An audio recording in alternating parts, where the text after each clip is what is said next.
মকর সংক্রান্তি হলো একটি হিন্দু উৎসব যা সূর্যের ধনুরাশি থেকে মকর রাশিতে প্রবেশ উপলক্ষে জানুয়ারি মাসেই পালিত হয়, যা শীতের শেষ ও বসন্তের আগমনকে চিহ্নিত করে। এই দিনটি সূর্যদেবকে উৎসর্গীকৃত, কারণ এই দিন থেকেই সূর্য উত্তরায়ণ বা উত্তর দিকে যাত্রা প্রারম্ভ করে, যা শুভ বলে মনে করা হয়। পূর্ণ স্নান, তিলগুড়ের মিষ্টি খাওয়া, খিচুড়ি রান্না ও ঘুড়ি ওড়ানোর মাধ্যমে দিনটি পালিত হয়।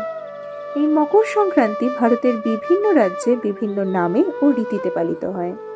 যেমন ধরুন, পশ্চিমবঙ্গ ও বাংলাদেশে এটি পৌষ সংক্রান্তি বা পৌষ পার্বণ। এই দিন পিঠে পুলি তৈরি ও খাওয়া।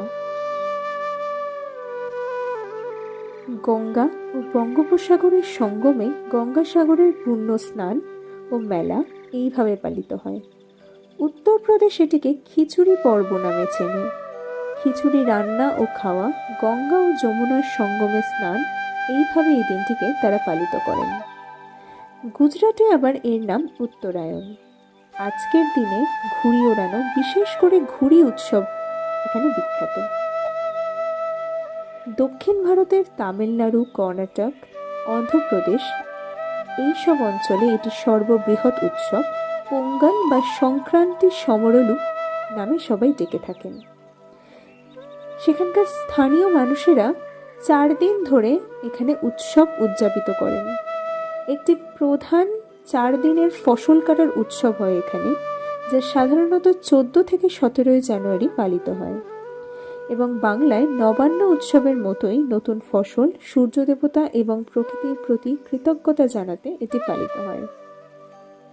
এছাড়াও রঙ্গোলি আঁকা, গরুর পূজা, যা কানু পোঙ্গল নামে পরিচিত, নতুন চাল ও গুড় দিয়ে মিষ্টি তৈরি হয়।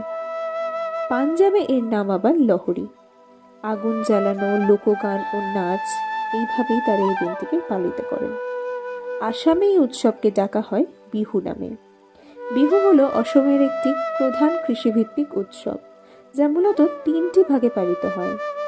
প্রথম দিন হলো বোহাগ অথবা রঙ্গোলি বিহু, যার অর্থ বসন্ত ও নতুন বছর। দ্বিতীয় দিনটি হলো কাতি অথবা কঙ্গালি বিহু, অর্থাৎ ফসলের সুরক্ষা। এবং শেষ দিন হলো মাঘ অথবা ভোগালী, অর্থাৎ ফসল কাটা ও ভোজ। উত্তরাখণ্ডে এর নাম ঘুঘুটি বা উত্তরায়ণী, কারণ আজকের দিনে ওখানে ঘুঘুটি নামক মিষ্টি তৈরি হয় এবং সেই উপলক্ষে মেলাও হয়, যা বাঘেশ্বর মেলা নামে পরিচিত।